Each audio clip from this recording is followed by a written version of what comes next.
Famille Méringuée. Attention parce qu'on arrive avec 3 bombes au Madrid. Donne like et abonne-toi au canal et reste jusqu'à la fin pour ne rien manquer. On va à première. Madridistes. Prêtez attention parce que ce que je vais vous raconter aujourd'hui n'est pas rumeur de couloir ni filtration de bas étage. Ça vient directement depuis dedans du vestiaire blanc et à saut personnel de notre numéro 9. Oui, de lui, de Kylian Mbappé, homme qui est arrivé au Santiago Bernabéu pour changer l'histoire du football mondial, a fait pas au-delà.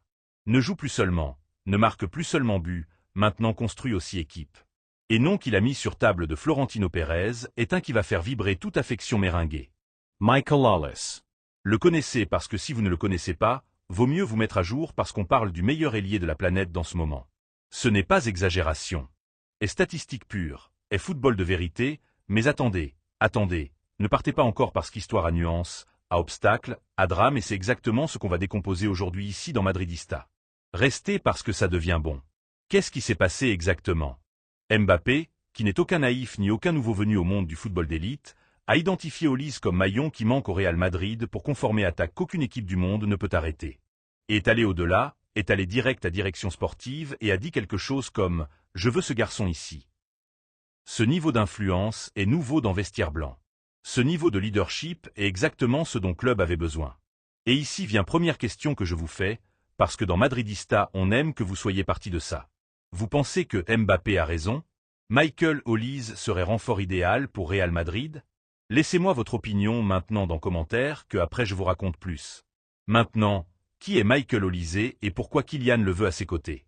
Garçon à 22 ans vient d'avoir et est déjà figure mondiale. Jouant au Bayern Munich, a atteint niveau stratosphérique. Dans présente saison ailier franco-anglais, a participé directement dans 38 buts. Lisez-le à nouveau. 38 buts. Soit marquant, soit assistant, cet homme a capacité étonnante pour être au bon endroit. Au bon moment à cette étincelle, ce génie, cette chose difficile à décrire qui sépare bons joueurs de phénoménaux. Mbappé le sait. L'a vu de près en sélection française, l'a subi comme rival et maintenant veut l'avoir comme allié. Logique est écrasante. Si Kylian est au centre, Vinicius Junior domine bande gauche avec cette magie que seulement lui a et Olise fait des siennes par droite. Amis, ça ne serait pas attaque, ça serait apocalypse pour n'importe quelle défense d'Europe. Imaginez-le. Juste seconde. Imaginez Madrid avec ce trident. Vinicius s'affrontant par gauche avec cette électricité qui semble sortie d'un jeu vidéo. Mbappé au centre, inarrêtable avec ce sprint qui fait paraître que défenses sont arrêtées. Et Olise par droite avec sa technique exquise, sa vision de jeu, sa capacité pour tant finir à froid que pour mettre ballon sur plateau avec précision chirurgicale, équipe rivale penserait déjà à se retirer avant match directement. Vous êtes d'accord avec cette image? Parce que moi personnellement, juste d'y penser j'ai déjà chair de poule. Et ça que je suis type assez calme. Dites-moi dans commentaire, c'est meilleure attaque du monde ou meilleure attaque de l'histoire? Parce que moi j'ai déjà ma réponse, mais je veux savoir la vôtre. Maintenant bien, ici vient partie où réalité donne coup à illusion, parce qu'opération n'est simple pour rien. Bayern Munich ne veut pas vendre Olise. Et quand je dis qu'il ne veut pas vendre, ne parle pas qu'il mette prix haut et point. Parle que direction bavaroise considère ce garçon intransférable, mot qu'on utilise beaucoup dans football, mais que dans ce cas semble aller sérieux. Ont un des meilleurs joueurs du monde et ont intention de le maintenir. Contrat du français le lie au club allemand jusqu'année 2029. 4 ans encore. Il n'y a pas urgence de leur part. Il n'y a pas pression économique, il n'y a absolument aucun besoin de négocier. Pour que Real Madrid obtienne Michael Olise, devrait faire offre de celle qui casse tout schéma. Chiffre qui fait président du Bayern laisser tomber tasse de café de l'impression. On parle probablement de plus de 120 ou 130 millions d'euros comme point de départ pour seulement initier conversation. Et ça dans marché actuel, bien que Real Madrid puisse se le permettre, est des bourgs qu'il faut méditer très bien. C'est ici que comme madridiste de cœur je dis oui à direction, je dis oui à Paris, parce que Real Madrid ne peut se permettre le luxe de se conformer. Ce club existe pour gagner Ligue des Champions, pour dominer Europe et pour ça tu as besoin des meilleurs. Michael Olise est un des meilleurs. Prix est haut. Oui. Mes titres ne sont pas bon marché non plus et ce club aime beaucoup les gagner. Maintenant je vous fais autre question parce que je veux que ça soit conversation de vérité. Combien vous seriez disposé à payer pour Olise? 100 millions, 120, sans limite s'il faut le faire. Mettez-moi ce chiffre dans commentaire. Je meurs d'envie de le voir. Parlons de ce qu'apporterait Olise à l'équipe depuis point de vue tactique, parce que c'est ici que chose devient vraiment intéressante pour ceux qui aiment football de vérité. Michael Olise n'est pas simplement ailier rapide qui court et centre, ça serait resté en surface. Ce garçon est joueur complexe, intelligent, avec lecture du jeu qui surprend pour son âge. Peut jouer par droite comme seconde pointe. Peut rentrer vers centre pour finir avec sa jambe gauche dominante. Peut rester ouvert et donner profondeur. Peut s'associer dans espaces réduits. C'est ce que entraîneurs modernes appellent profil différentiel et le disent parce que c'est vrai. Dans le schéma actuel du Real Madrid, cette versatilité serait cadeau du ciel. Entraîneur méringué pourrait exploiter nouvelles combinaisons, pourrait confondre rivaux avec variantes tactiques qui maintenant ne sont pas disponibles. Défense contraire devrait choisir entre couvrir Vinicius ou couvrir Olysée, et n'importe laquelle des deux options laisse espace pour Mbappé. Est mathématique pure. Est problème sans solution pour qu'il affronte. En plus, fait qu'il soit ami de Mbappé et qu'il ait déjà relation personnelle construite dans sélection française est facteur qu'il ne faut pas sous-estimer. Équipes gagnantes n'ont pas seulement besoin talent, ont besoin connexion, ont besoin entendement. Et ça entre Kylian et Michael existe déjà d'avance. Il faudrait seulement le transférer au gazon du Bernabéu, qui d'ailleurs est meilleur scénario du monde pour que cet entendement explose. Alors, comment finit cette histoire? Honnêtement, on ne sait toujours pas. Prochains mois seront décisifs. Marché d'été de 2026 se présente comme un des plus mouvementés des dernières années et nom de Michael Olysée va être au centre de conversation pendant longtemps. Ce que oui je sais c'est suivant. On va parler d'histoire qui a fini avant commencer. Histoire de celle que dans le monde du football on appelle, parfois avec quelque chose de romantisme mal compris, ce qui aurait pu être et n'a pas été. Mais aujourd'hui ici dans Madridista on ne va pas se lamenter, tout contraire. On va analyser, on va débattre et à fin on va arriver à conclusion que beaucoup d'entre vous peut-être n'attendaient pas. Serge Gnabry renouvelle avec Bayern Munich. International allemand, qui pendant mois a été dans agenda de plusieurs grands d'Europe, inclus Real Madrid, a décidé continuer sa carrière à Allianz Arena. Fin du feuilleton, ferme chapitre. Ailier germanique reste à Munich. Et maintenant question que tous se font, question que moi je vous fais directement. Le Real Madrid a-t-il bien fait de ne pas miser sur lui? Je veux votre réponse sincère maintenant dans commentaire, oui ou non. Parce que ce débat est exactement de ce qu'on aime dans Madridista. Voyons comment a été histoire, parce qu'elle a son piquant. Représentants de Gnabry, voyant que joueur finissait contrat avec Bayern, ont décidé tâter marché et entre clubs auxquels on mit sur table était Real Madrid. Il faut le comprendre. Arrivée libre à Maison-Blanche est opportunité qui ne se présente pas toujours. Sans prix de transfert, 100 millions qui sortent du club pour payer au Bayern. Seulement salaire, seulement projet et ça en termes économiques est très attractif pour n'importe quelle direction. Pendant semaine nom de Gnabry a circulé par bureau de Chamartin. Agents ont bougé situation. Il y a eu conversation, il y a eu analyse, il y a eu ce que dans football moderne on appelle du diligence, qui est basiquement que club étudie joueur avec loupe avant prendre aucune décision. Et quelle a été conclusion du Real Madrid? Non, merci, mais non. Et c'est ici que moi comme madridiste de cœur, je soutiens complètement décision de direction, sans douter seconde. Pourquoi? On va par partie, que ça mérite analyse sérieuse. Serge Gnabry a été dans son meilleur moment joueur de très bon niveau. Il faut le reconnaître. Dans son époque dorée au Bayern, a été déterminant dans grande nuit de Ligue des Champions. À but, à vitesse, à expérience internationale. On ne parle pas de joueurs médiocres pour rien, mais il y a problème qui dans football professionnel pèse comme dalle. Âge. Gnabry va avoir 31 ans dans prochain été et Real Madrid dans sa planification actuelle mise sur quelque chose de très différent. Mise sur joueurs jeunes avec parcours, avec années devant pour continuer grandissant, pour continuer gagnant. Profil de Gnabry ne colle pas dans cette philosophie. Pas parce qu'il est mauvais, mais parce qu'horloge biologique dans football d'élite est implacable et madridiste on le sait mieux que personne. En plus, et c'est fondamental, position de Gnabry sur terrain est celle d'ailier et dans cette zone Real Madrid a déjà joueur de niveau mondial. Vinicius Junior par gauche, Mbappé qui peut agir comme ailier, Rodrigo qui continue étant option valide. Mettre Gnabry dans ce groupe n'aurait pas apporté qualité, aurait apporté confusion. Et vestiaire avec beaucoup joueurs d'ego rivalisant pour même minute sont poudrières qui explosent au pire moment. Direction sportive méringue claire dans son analyse. Carences de l'équipe ne sont pas dans attaque, sont dans défense et au milieu de terrain. C'est là qu'il faut se renforcer, c'est là qu'il faut investir. Et dépenser énergie négociatrice dans ailier de 31 ans qui ne résout aucun problème réel aurait été simplement erreur. Vous êtes d'accord avec cette analyse?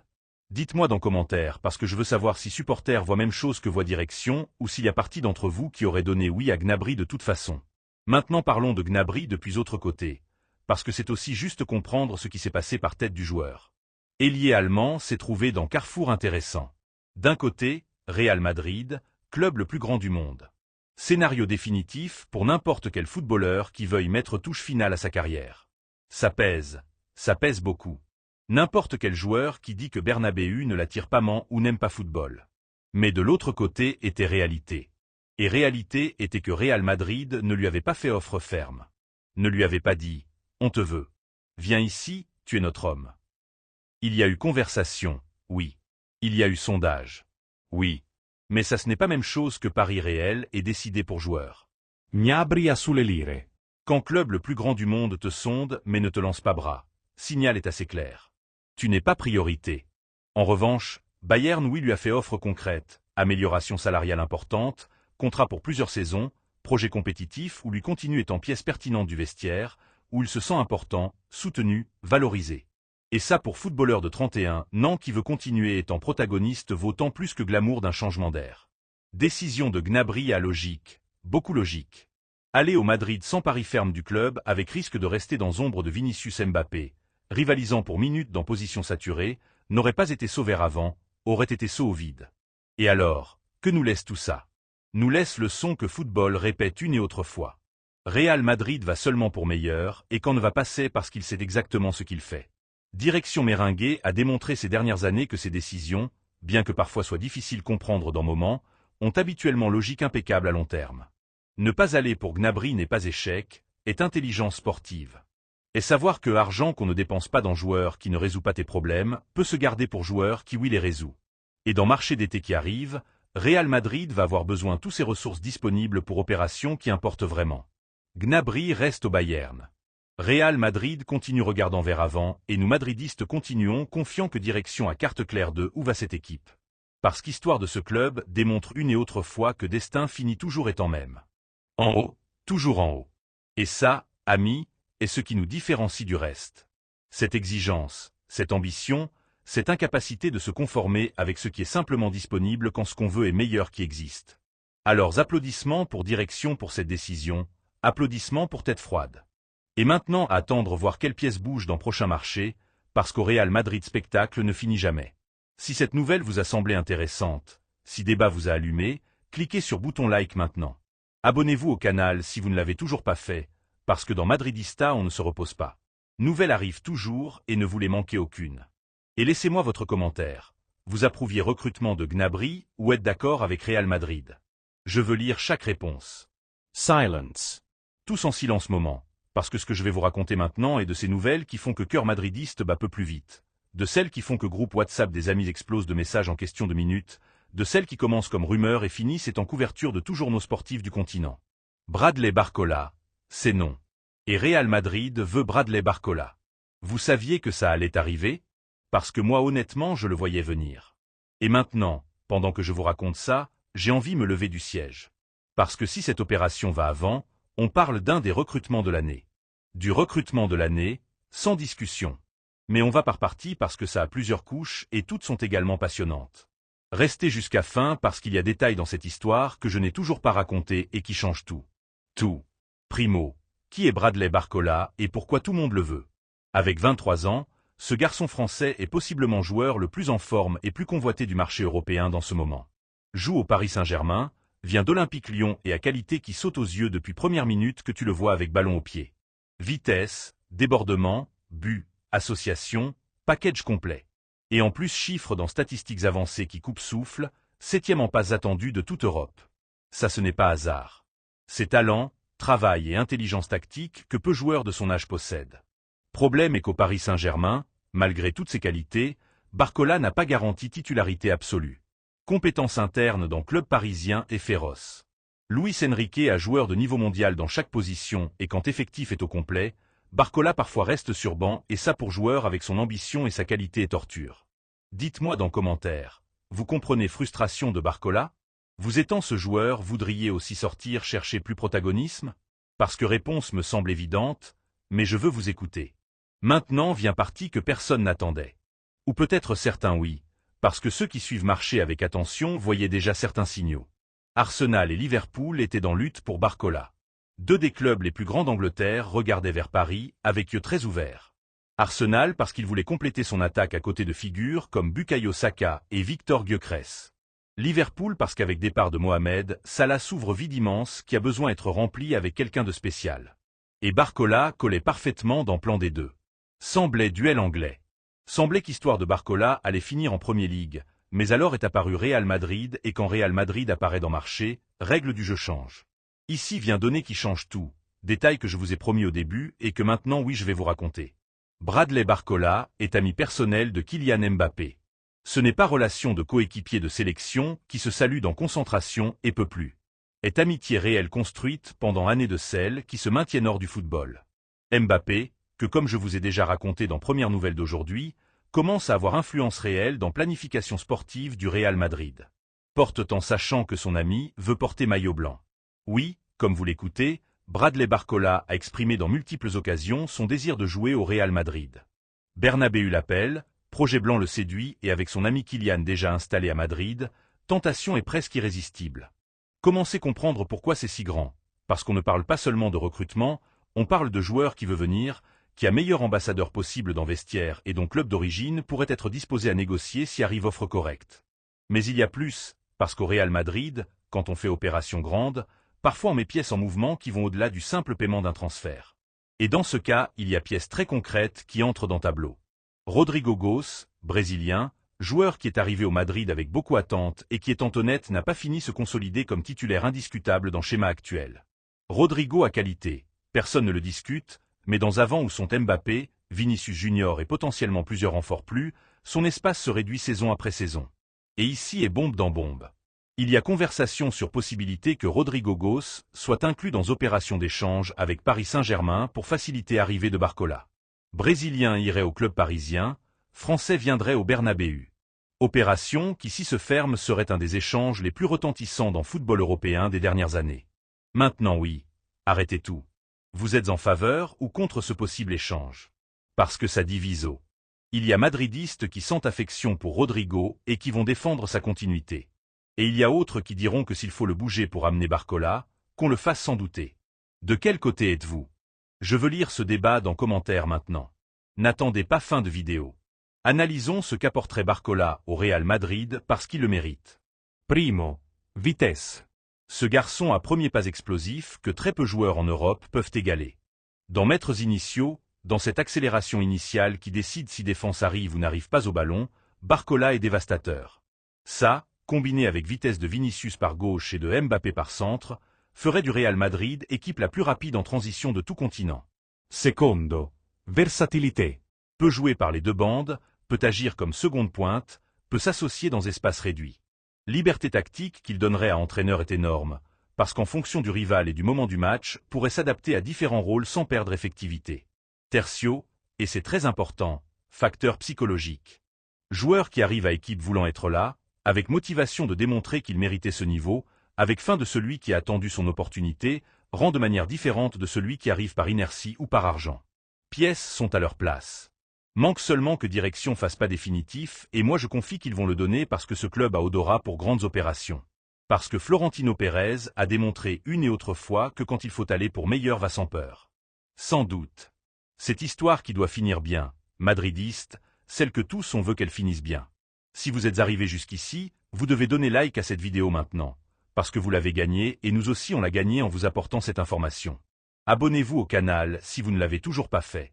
Activez cloche pour ne manquer absolument rien de ce qui vient, que marché d'été est sur point d'exploser.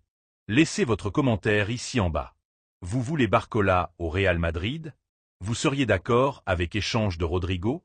Chaque opinion compte. Et cette nouvelle qui apparaît maintenant à l'écran, cliquez là.